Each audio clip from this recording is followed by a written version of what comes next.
Yes, I'm pretty sure the answer to that is yes. A little bit of a recap as to what's going on and what we think is going on with coronavirus. On Friday, this excellent slide appeared on UK column news, the conga line of 100 people during the UK COVID pandemic. And what's it really showing? That the risk of dying from COVID-19 very, very small, just the little bit of red circle there amongst the 100 people. And I think we're looking at a statistic, please correct me if I'm wrong here, Mike, but we're looking at 0.26% from those that have got the virus and are suffering from the symptoms.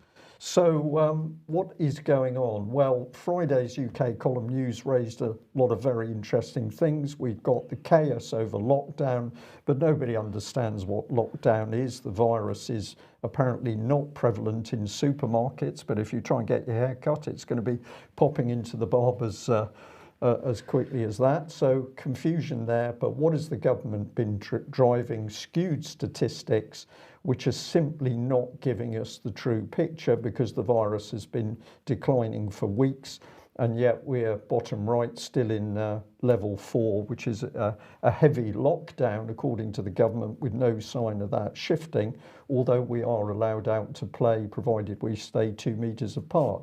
And of course the news correctly showed that a number of experts are saying, what on earth is going on? This can't be for real.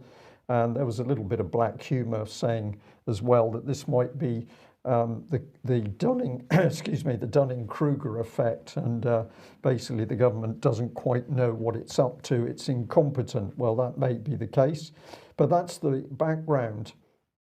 Is it incompetence and cock up? Well, some would say so. We don't think so, because the government is clearly manipulating these statistics. We know it's doing that to heighten the fear factor, because that's what the behavioural insights input into the SAGE team was doing, and the government wants to extend lockdown, but why?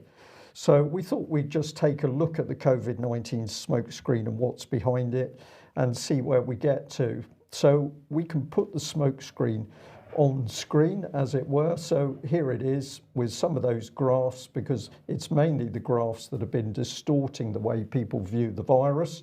Instead of following grandma's advice and getting out in the sunshine and fresh air to get rid of the virus, we should stay locked up indoors, particularly if you're an elderly person. So is it deliberate? Is it deliberate confusion? We think so. It's definitely not a cock up, because this is being orchestrated in government. Mike, you've brought in your J-Hub, so we know that what is going on at the back of COVID is the trace and track. We've also got the bubble syndrome, which we've talked about with this gentleman Per Locke, who's been driving the move towards the bubble system. And of course, we've got the fusion doctrine, which you've spoken about a lot. And the other side of the coin is that we've got the repurposing of government, with Cummings in the background there, who's one of the main driving forces. Now, I think we can put a line down between these two. They're working together, but to the left, we've got a Stasi state. This is the surveillance system, which is being locked together at amazing speed, but we can see that. But to the right, this is the repurposing of government. Democracy is being dismantled, and we are being prepared for the 4th industrial revolution, which means you won't have a job. Left, just add in there, malicious applied psychology. We know that is happening, because that's being driven through the behavioural insights team. But the left-hand side is at least visible. We can see what's going on. We can read their papers. But on the right-hand side, this is completely hidden. So COVID is being used for a massive change in society. They're calling it repurposing government. We're actually watching a dictatorship.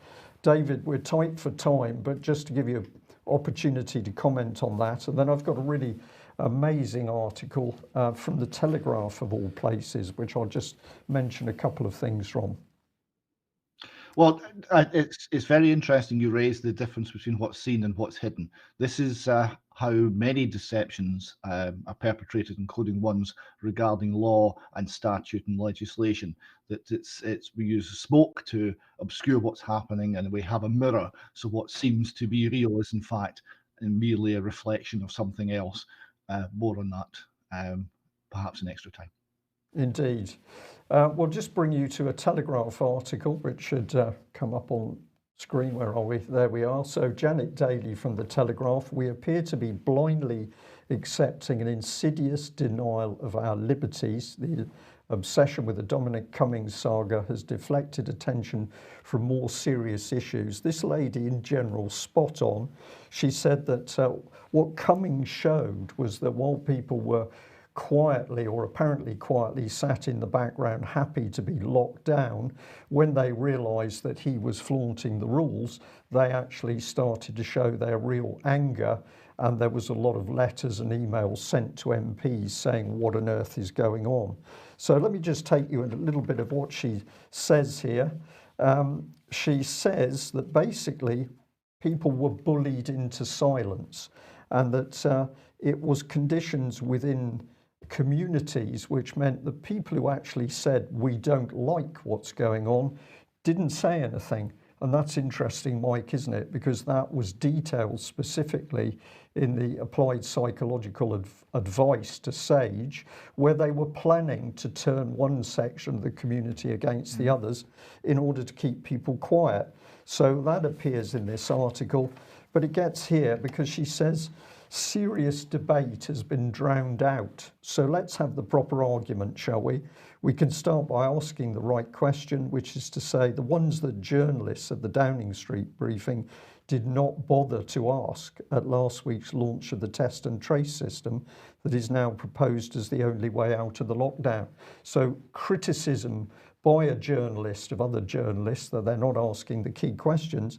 And she says this: should a free society tolerate the introduction of a witch finder surveillance system in which anyone who happens to test positive for a virus is permitted to trigger the incarceration of any other person for 14 days, possibly in solitary confinement, if he or she is a member of is the sole member of the household? So this is a pretty hard-hitting article, and it basically says that it's just leaving people to tell on each other in a surveillance system, and this is taking away our democracy. She's summing it up. Yes, that was excellent. That was really good. I'm glad you covered that. I saw that as well over the weekend, and I'm glad you covered that. And it's good to see that there is some heart left in the mainstream press, in at least one or two odd corners. And David, what we should say is for our viewers and listeners that Janet Daly is seeing the right things. She should now get emails of support and encouragement, and she should get further evidence to support the concerns that she's got. So she may be working for the Telegraph, but she should be supported with what she's actually written so far.